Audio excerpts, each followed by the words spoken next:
Bienvenue sur LinguaWire français A2. Aujourd'hui, nous avons deux histoires. Une identification après le 11 septembre et un report lunaire chinois.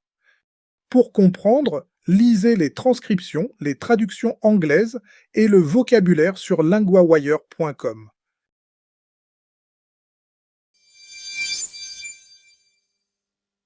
Notre première histoire nous emmène à New York. C'est une identification très tardive liée au 11 septembre. Nous retrouvons maintenant Inès, correspondante de LinguaWire pour Société. Merci Louis. Oui, c'est une nouvelle triste. Mais elle compte beaucoup pour une famille. On parle d'une victime identifiée 25 ans après les attentats. C'est bien ça? Exactement. La ville de New York a annoncé qu'une femme adulte a été identifiée. La nouvelle méthode a aidé dans ce cas. Et c'est un cas rare, j'imagine? Oui, c'est la 1651e personne identifiée parmi les victimes du Centre du commerce mondial. Les équipes disent que c'est la première identification de ce type pour une victime du 11 septembre. 25 ans après, cela montre que le travail continue encore. Oui, les équipes ont utilisé la généalogie génétique. Elles ont combiné l'ADN avec des recherches dans les arbres familiaux. Donc il faut plus qu'un test ADN simple? Oui, les médecins légistes disent que cette méthode aide quand les ADN ne correspondent pas. Et ils pensent qu'il reste encore des noms à trouver? Oui, ils disent qu'il reste 47 profils qui pourraient encore être identifiés de cette façon. 47, ce n'est pas beaucoup. Mais chaque cas compte, bien sûr. Oui, il reste encore environ 1100 victimes du Centre du commerce mondial. Elles ne sont pas identifiées. Cela représente à peu près 40% du total. On sent aussi une vraie promesse morale derrière ce travail. Oui, les responsables disent qu'ils ne veulent jamais arrêter d'essayer. Le médecin légiste en chef de New York a parlé d'un progrès remarquable. J'imagine que pour les familles, c'est à la fois douloureux et nécessaire. Absolument. Une identification tardive peut apporter une forme de réponse. Mais la famille de cette femme n'a pas voulu parler publiquement. Et cette méthode, elle pourrait servir ailleurs aussi? Les experts disent que oui, surtout dans de vieux dossiers sans nom. La nouveauté, ici, c'est cette première utilisation pour une victime du 11 septembre. Donc ce n'est pas seulement une histoire du passé. C'est aussi une avancée pour l'avenir.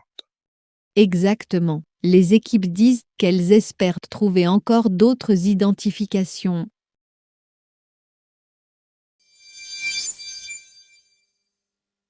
Notre deuxième histoire part en Chine. Une mission lunaire très attendue a été repoussée. Nous retrouvons maintenant Hugo, correspondant de LinguaWire pour Technologie. Merci Louis. Oui, cette mission devait partir bientôt. Mais elle n'est plus prête. Le message officiel est assez sec, non?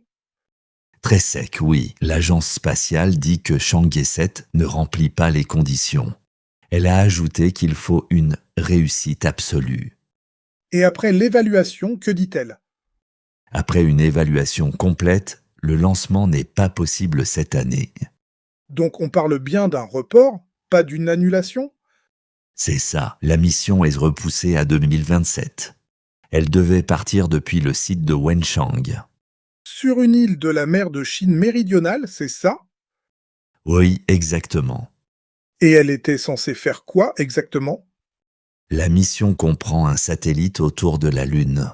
Il y a aussi un atterrisseur, un petit rover et un mini-sauteur de sonde. Cela fait beaucoup d'éléments pour une seule mission. Oui, son but est d'atterrir près du pôle sud de la Lune. Le texte officiel insiste sur la prudence et la fiabilité. Et il dit pourquoi le retard arrive. Non, il ne donne pas la cause précise du retard. Pourtant, il y avait déjà des signes de mauvais temps, si je comprends bien. Oui, des journalistes pensent que le typhon Nara a joué un rôle. Il apportait des vents d'environ 45 miles par heure. Donc la météo a peut-être fermé la fenêtre de lancement. C'est très possible. Il tournait encore près de la zone de lancement. Des prévisionnistes disent que le mauvais temps pourrait durer encore quelques jours. Et on parle d'une nouvelle date possible? Oui, certains messages disent qu'une nouvelle fenêtre n'ouvrira peut-être pas avant février ou mars. Ce n'est pas rien, surtout pour une mission aussi complexe. Non, et il y a aussi une autre contrainte. La mission demande environ 90 jours d'observation en orbite lunaire avant l'atterrissage. On voit bien que le mot clé ici, c'est la prudence. Oui, la Chine veut éviter un échec coûteux. Alors elle préfère attendre.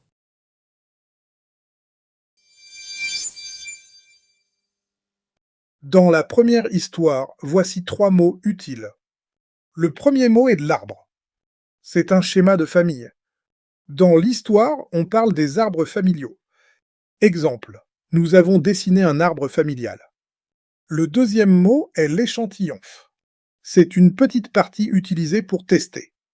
Dans l'histoire, on parle des échantillons de référence. Exemple, l'échantillon est trop petit. Le troisième mot est la correspondance. C'est le fait d'aller avec quelque chose d'autre. Dans l'histoire, on entend les ADN ne correspondent pas aux échantillons de référence. Exemple, il y a une correspondance entre les deux noms.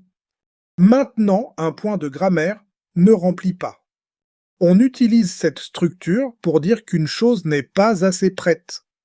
Exemple, la mission ne remplit pas les conditions de lancement. Exemple, ce dossier ne remplit pas les conditions cette année. Répétez, la mission ne remplit pas les conditions.